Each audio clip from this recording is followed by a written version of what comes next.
बोले ऐसे नहीं, एक ही स्वर में कहिए। बहुत सुंदर, बहुत ही सुंदर। ऐसे दयालुता का भाव श्रवण किया, तुरंत नेत्र खोले और वेद व्यास जी महाराज के दोनों शिष्यों के पीछे पीछे सुखदेव जी महाराज चल पड़े। सांगोपांग पद्धति से भागवत का अध्ययन किया। देखो, ये हमारे भारत देश की मर्यादा रही है। अब तो भागवत की गद्दी का अतिक्रमण हो गया, क्योंकि अन्य जाति बिरादरियों ने अधिग्रहण कर लिया इसका। व्यासपीठ का अतिक्रमण हो गया। पहले की ये मर्यादा थी, गुरु चरणों में बैठ करके सांगोपांग पद्धति से एक एक श्लोक को गुरु जी से पढ़ते थे और एक एक श्लोक के एक एक अक्षर के अर्थ को विद्यार्थी पढ़ करके फिर कुशल प्रवक्ता बन करके फिर गद्दी पर बैठता था। अब श्लोक शुद्ध नहीं है, ह्रस्व दीर्घ प्लुप्त का ज्ञान नहीं है, विसर्ग का ज्ञान नहीं है, संस्कृत भाषा का ज्ञान नहीं है, लघु सिद्धांत कौमुदी के 14 सूत्र भी याद नहीं है। लघु सिद्धांत कौमुदी तो बहुत बड़ी बात है, 14 सूत्रों का भी ज्ञान नहीं है। आई उड़ रिल रिक ए औ अयौ छय वरट लड़ यम गणनम जवय गणदस खप चटता चटतव कपय स स श र ह ल, ये 14 सूत्रों का ज्ञान नहीं है। अब ऐसे लोग भी कथा की गद्दी पर बैठ करके कथा कहने लग गए, इसलिए कथा का जो सार था वो सब नष्ट हो गया, समाज भटक गया। अरे समाज ऐसा भटका कि हम जैसे लोगों से भी आकर के कथा श्रोता कहने लग गए, कथा के श्रोता, महाराज जी भजन थोड़ा ज़्यादा गाइएगा, थोड़ा भजन गाइएगा, बीच बीच में महाराज जी थोड़ा भजन गाइएगा। वो इसलिए हो गया क्योंकि समाज भटक गया। भजन गा गा करके, सुन सुन करके, नाच नाच करके कथाएं सुनी नहीं, इसलिए उनको कथा का ज्ञान हुआ नहीं। भजन ही भजन सुने, भजन ही भजन सुने, तो उनको आदत पड़ गई भजन ही भजन सुनने की। अब तो भजन सुनना है, गाओ महाराज भजन हम नाचेंगे, गाओ भजन हम नाचेंगे। अरे तुम 24 घंटा घर में नाचते रहते हो, कभी तो शांति से बैठ के कथा सुनो। कितना नाचोगे तुम, कितना गाओगे? कहने का तात्पर्य है, ये इसलिए भारत देश में हो गया क्योंकि समाज को एक कुशल प्रवक्ता नहीं मिल पाया और समाज को भी अब ऐसी कथाएं नहीं चाहिए। ऐसा ही लग रहा है आज के परिवेश को देख करके, समाज इस समय दिखावटी जीवन को जीना चाहता है। वो ऐसे प्रवक्ता को पसंद करता है जिसका ताम झाम बहुत लंबा चौड़ा हो, जिसका नाम बहुत उच्च स्तर पर लिया जाता हो, जो टीवी चैनलों पर आता हो और हवाई जहाज से नीचे उतरता हो, महंगी कार मोटर में चलता हो, महंगे कपड़े पहनता हो, और जिसको शब्द शैली का ज्ञान नहीं है उसको उससे कोई मतलब नहीं है। अरे वो हमारे जो घर में महाराज जी आते हैं बहुत उच्च कोटि के महात्मा जी हैं, बहुत उच्च कोटि के। अच्छा कौन सी है, कैसे क्या कर दिया? अरे बोले महाराज जी टीवी पे आते। अच्छा हवाई जहाज में चलते हैं वो महाराज जी। अच्छा उच्च कोटि के हो गए, उसको ये ज्ञान नहीं था उच्च कोटि कहते किसको है। कहने का तात्पर्य है, सांगोपांग पद्धति से ब्राह्मण के बेटे को कथा पढ़ना चाहिए, फिर समाज में संबोधन करना चाहिए। समाज भटकेगा नहीं, क्योंकि वक्ता नहीं भटका है तो समाज कैसे भटक जाएगा। अब वक्ता स्वयं ही भटके हुए हैं। अब कथा कम हो गई, 1.5 घंटा तक अनाउंसमेंट होता है, फलाने ने इतना लाख रुपया दिया, फलाने ने इतना लाख रुपया दिया। 1.5 घंटा तो इसके लिए चाहिए, 1 घंटा दुपट्टा पहनाने के लिए चाहिए, पगड़ी पहनाने के लिए चाहिए, शॉल ओढ़ाने के लिए चाहिए, माला पहनाने के लिए चाहिए। 3 घंटा इसी में निकल गया, 1 घंटा भजन में नाचने में निकल गया, आधा घंटा बचा इधर के टोटका की, इधर से उधर की चमत्कार की बातें करके, चलो खड़े हो जाइए साहब आरती करेंगे, हो गई कथा। बोलो राधे राधे। अब समाज को चाहिए यही। हमारी कथाएं अब पहले से कम होने लग गई हैं। इसका क्या कारण है? क्योंकि हम कथा ही कथा सुनाते हैं। महाराज जी आप भजन नहीं सुनाते, महाराज जी आप चुटकुला नहीं मांगा करो ना, आप क्यों नहीं मांगते हो? लो वो हमको ही मांगना सिखाना चाहते हैं। सब दुनिया मांग रही है, तुम क्यों नहीं मांग रहे हो? अरे जो मांग रहे हैं तुम उनको दे दो, हमसे हमारे पीछे क्यों पड़े हो? जो मांग रहे हैं उनको दो। बोलो राधे राधे। कहने का तात्पर्य है कथा का अस्तित्व खत्म हो गया। पंडितास्तु कलंत्रेण रमन्ते महिषा एव पुत्रस्योत्पादने दक्षा अदक्षा एव साधने। ब्राह्मणों के लिए एक श्लोक लिखा है भागवत में, पंडितास्तु कलंत्रेण रमन्ते महिषा एव। भैंसे और जानवरों की तरह ब्राह्मण जो अनाधिकारी हैं, जिनका अध्ययन नहीं है, वो कैसे रमण कर रहे हैं संसार में? भैंसों की तरह, जानवरों की तरह। पुत्रस्योत्पादने दक्षा, संतान पैदा करने में दक्ष हैं, अदक्षा इव साधने, साधना करने में अदक्ष हैं। साधना कैसे होती है? पढ़ाई की साधना कैसे होती है? जबकि साधना कैसे होती है उनको ज्ञान नहीं है। गायत्री की उपासना कैसे होती है उसको ज्ञान नहीं है। तो फिर भैया कथा का सार तो नष्ट होगा ही। श्रीमद् भागवती वार्ता गेहे गेहे जने जने कारिता कण लोभेन कथा सारस्ततो गता। घर घर में जाकर के ब्राह्मण कहने लगे हमको कुछ नहीं चाहिए, बस एक तख्त दे दो हमको, हम तुम्हें कथा सुनाएंगे, हम अपना पैसा रुपया की जुगाड़ कर लेंगे, हमको तो तुम जगह दे दो बस। और अपनी खोपड़ी पे भागवत कथा लेकर के घूम रहे हैं। हमारे सतीश गोस्वामी जी कह रहे थे महाराज जी ऐसे ऐसे प्रवक्ता हैं कि पांडाल भी ले रखा है उन्होंने और माइक साउंड भी ले रखा है उन्होंने, और गाड़ी में बैठ करके और निकल पड़ते हैं गांव गांव में, और 3-4 महीना तक निकलते हैं, 4 महीना के घर बाद में घर में आते हैं। गांव गांव में कहते हैं रुपया पैसा सब इकट्ठा करिए, कथा करवाइए। जब वहाँ रुपया पैसा नहीं आता है तो 4-6 चेलाओं को रखा हुआ है, रसीद ले जा कर के घर घर में रसीद काटते हैं, पैसा मांगते हैं। अब ऐसा करने से क्या हुआ समाज में? कथा सारस तथो गता, कारिता कड़ लोभेना, पैसा के लोभ से कथा का सार नष्ट हो गया।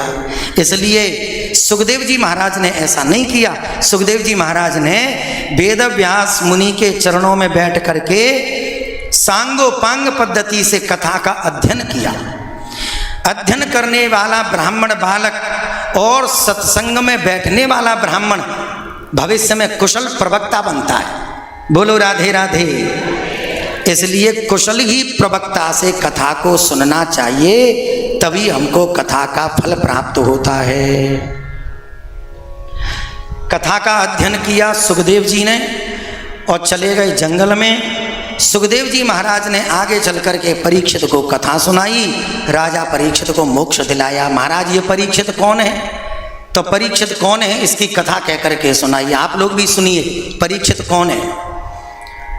यदाम्रधे कौरव सृंजयानाम वीरेषु स्वथो वीरगतिं गतेषु ब्रकोदरा विद्धगदा विमर्श भगनोरुदंडे धृतराष्ट्रपुत्रे। कुरुक्षेत्र में कौरव और पांडवों का युद्ध विराम की ओर था, कल परसों में ही खत्म होने वाला था। इतने में न जाने कहां से आ गया दुर्योधन और भीम को अकेला देख लिया। ए भीम हमसे युद्ध करो, और ऐसे जंघा पर हाथ पटक पटक करके ललकार रहा था, आओ हमसे युद्ध करो। भीम को ऐसा क्रोध आया, उठाई गदा और दुर्योधन की जंघा पर प्रहार किया। उसकी जांग टूट गई। जंघा टूटी तो दुर्योधन के दूत उसे पकड़ करके दुर्योधन के कक्ष में ले जा करके पहुंचे। रो रहा था। द्रोणाचार्य के एक पुत्र हैं, उनका नाम है अश्वत्थामा। ये दुर्योधन के बचपन के मित्र हैं। बाप भाई लूटने के चक्कर में अश्वत्थामा ने कहा भैया तू इसलिए रो रहा है कि तू पांडवों को मार नहीं पाया, तेरी आज्ञा हो जाए तो मैं मार सकता हूं, तू ही मार दे भैया। रात में गया, जबकि युद्ध का नियम है सूर्य अस्त के बाद में युद्ध नहीं होता। ये रात में गया नंगी तलवार हाथ में लेकर के। जिस कक्ष में 5 पांडव सोते थे कृष्ण ने आपातकालीन मीटिंग बुलाई, एक सभा का आयोजन किया। तो रात में पांडवों से कहा तुम मेरे कक्ष में आ जाओ, मुझे कुछ बात करनी है कल सुबह के लिए। तो पांचों पांडव चले गए कृष्ण के कक्ष में, और पांचों पांडवों के पांचों पुत्र पांचों पांडवों के बिस्तर पर जाकर के चादर से मुंह ढक कर के सो गए। अश्वत्थामा ने आव देखा ना ताव देखा, ऐसा लगा यही पांचों पांडव सो रहे हैं। धोखे से नग्न तलवार का प्रहार किया, एक ही प्रहार से पांचों पांडवों के पांचों पुत्रों के शीश धड़ से अलग कर दिए। चादर में सभी मुखारबिंद बांध करके ले आया, दुर्योधन के समक्ष पोटली खोल करके दिखाया। अरे राम राम राम, अरे दुष्ट ये तूने क्या किया? मेरी दुश्मनी तो पांचों पांडवों से थी, इन बच्चों ने हमारा क्या बिगाड़ा था?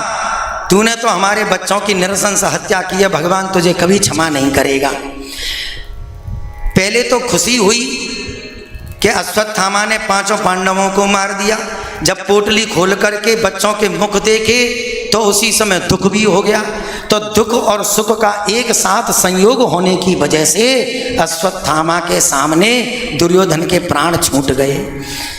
दुर्योधन को यह वरदान मिला था तेरी मृत्यु उसी समय होगी जब सुख और दुख दोनों एक साथ तेरे शरीर में प्रविष्ट होंगे।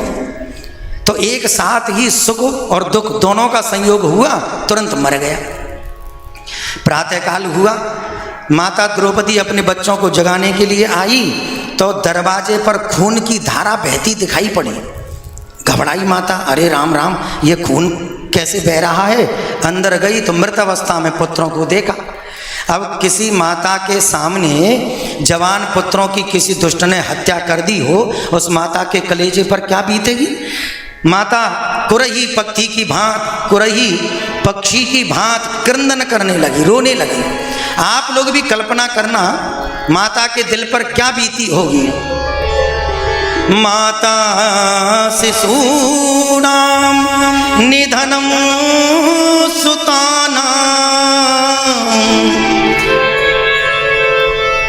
निशम्य घोरं परितप्यमाना तदा रुदत बाष्पकलाकुलाक्षी तां सांत्वयन्नाह किरीटमाली। कुरही पक्षी की भांत क्रंदन कर रही थी। अर्जुन दौड़े, हे देवी क्या हुआ? देखो ना स्वामी, किसी दुष्ट ने हमारे बच्चों की नृशंस हत्या कर दी। प्रतिज्ञा ले ली, जिस दुष्ट ने हमारे बच्चों की हत्या की है पृथ्वी के किसी भी कोने में क्यों न छुप गया हो, मैं उस दुष्ट को छोड़ूंगा नहीं। पता चला यह अश्वत्थामा के हाथों का काम है। दौड़े अर्जुन अश्वत्थामा को पकड़ने के लिए, ब्रह्मास्त्र को छोड़ा अश्वत्थामा ने अर्जुन के ऊपर। कृष्ण के इशारे पर अर्जुन ने भी ब्रह्मास्त्र का प्रयोग किया। दोनों ब्रह्मास्त्र आपस में टकराए, शांत हो गए। अश्वत्थामा के केस पकड़ करके भरी सभा में लाके खड़ा कर दिया। बताओ द्रौपदी, इस दुष्ट को कैसे मारना है? तुम कहने में देरी कर सकती हो, मैं करने में तनिक भी देर नहीं करूँगा। माता द्रौपदी रोती हुई कहती हैं, छोड़ दो इसे, छोड़ दो। उवाच चासहन्तस्य बन्दनानयनं सती मुच्यतां मे स ब्राह्मणो नितरां गुरुः। ब्राह्मण तो सबका गुरु होता है, इसको मार करके काय को ब्रह्म हत्या मोल लेते हो? छोड़ दो इसे। अरे मेरे तो 5 पुत्र इस दुष्ट ने मार दिए, तो पुत्रों के जाने का वियोग कैसा होता है वो कोई मुझसे पूछे। ये तो अपनी माँ का इकलौता बेटा है, अगर ये मर गया तो इसकी माँ दुख को सहन नहीं कर सकती। छोड़ दो इसे, छोड़ दो। अर्जुन को अच्छा नहीं लगा। वीर भूमि पर खड़े होकर के वीरांगना स्त्री ऐसे शब्दों का प्रयोग करते शोभा नहीं देता। बताओ भीम भैया मुझे क्या करना है? बोले सीधी सी बात है, अगर तुमने इस दुष्ट को छोड़ दिया तो मैं मार दूंगा। युधिष्ठिर जी ने कहा भैया ऐसा कुछ करना जो धर्म ग्रंथों में लिखा हो। भगवान कृष्ण की ओर इशारा किया, मेरा मार्गदर्शन करें। कृष्ण ने कहा, ब्रह्म बंधुरन हंतव्य आतताई बधारण, ब्राह्मण की हत्या मत करना और हत्यारे को छोड़ना मत। भीम भैया खड़े हो गए, वाह महाराज, आप जैसे 2-4 सरपंच और आ गए तो हो गया न्याय। ब्राह्मण को छोड़ो, हत्यारे को छोड़ना मत। ये शरीर से ब्राह्मण भी है, हत्यारा भी है, अब आप ही बताएं कि छोड़ें कि मारें। अर्जुन समझ गए, अर्जुन ने गीता को सुना है ना, ज्ञानी है। आधी मूंछ आधे केस मुड़वाई दिए, मणि जो लगी थी मस्तिष्क पर उसको अपने कब्जे में कर लिया, समाज में बहिष्कृत कर दिया। भरे समाज में ब्राह्मण का अपमान ही ब्राह्मण की हत्या है। बोलो राधे राधे। अश्वत्थामा ने संकल्प ले लिया, नहीं छोड़ूंगा मैं इनको, इनके वंश को निर्वंश कर दूंगा। पता चला अर्जुन का एक बेटा था अभिमन्यु, चक्रव्यूह में मारा गया। इसकी पत्नी उत्तरा, इसके गर्भ में बच्चा है। अगर मैंने इसको मार दिया तो पांडव वंश निर्वंश हो जाएगा, फिर इनके वंश में कोई तर्पण श्राद्ध करने वाला भी नहीं बचेगा। ब्रह्मास्त्र का प्रयोग किया उत्तरा के ऊपर। उत्तरा ने जैसे ही प्रज्वलित अग्नि सामने आती दिखाई पड़ी, तुरंत दौड़ी कृष्ण की ओर, त्राहि माम, मेरी रक्षा करो, मेरी रक्षा करो। पाहि पाहि महायोगिन देव देव जगत्पते, नान्यं त्वदभयं पश्य यत्र मृत्यो परस्परम। मेरी मृत्यु हो जाए मुझे दुख नहीं है, लेकिन मेरे गर्भ में जो शिशु पल रहा है, अगर ये जल करके राख हो गया तो पांडव वंश निर्वंश हो जाएगा। मेरे बच्चे की रक्षा करें। प्रकट हो गए भगवान श्री कृष्ण। अंगुष्ठ मात्र अमलम भ्रामयंतिम गदाम्यहम, अंगूठे के बराबर शरीर बना करके उत्तरा के गर्भ में चले गए। इतनी तीव्र गति से गदा घुमाई कि शिशु को ऐसा प्रतीत होने लगा जैसे सुदर्शन चक्रधारी प्रकट हो गए हों। गदा से ब्रह्मास्त्र टकराया, शांत हो गया, शिशु की रक्षा हो गई। भगवान माता के गर्भ में चले गए। बोलो राधे राधे। जबकि हमने शास्त्रों में पढ़ा है भगवान माता के गर्भ में नहीं जाते, लेकिन शास्त्र ये भी कहता है अगर भक्त के प्राण संकट में हो तो अपनी भक्त की रक्षा के लिए माता के गर्भ में भी प्रभु चले जाते हैं। और यह प्रमाण परीक्षित की कथा दे रही है। उत्तरा के गर्भ में भगवान चले गए, इसलिए भगवान श्री कृष्ण का एक नाम हो गया उत्तरायण। बोलो राधे राधे। उत्तरायण, जो उत्तरा के गर्भ में भी निवास करते हैं, ऐसे भगवान का नाम हो गया उत्तरायण। शिशु की रक्षा हुई। माता कुंती से कहा, भुआ जी मैं द्वारिका जाना चाहता हूँ, अब तुम्हारा बेटा हस्तिनापुर का राजा बन गया है, अब मैं द्वारिका जाना चाहता हूँ। माता कुंती की आंखों में आंसू आ गए। अगर आप इसलिए जा रहे हो कि मेरा बेटा हस्तिनापुर का राजा बन गया है, हमको संपत्ति मिल गई है, अगर संपत्ति के आने से अगर आप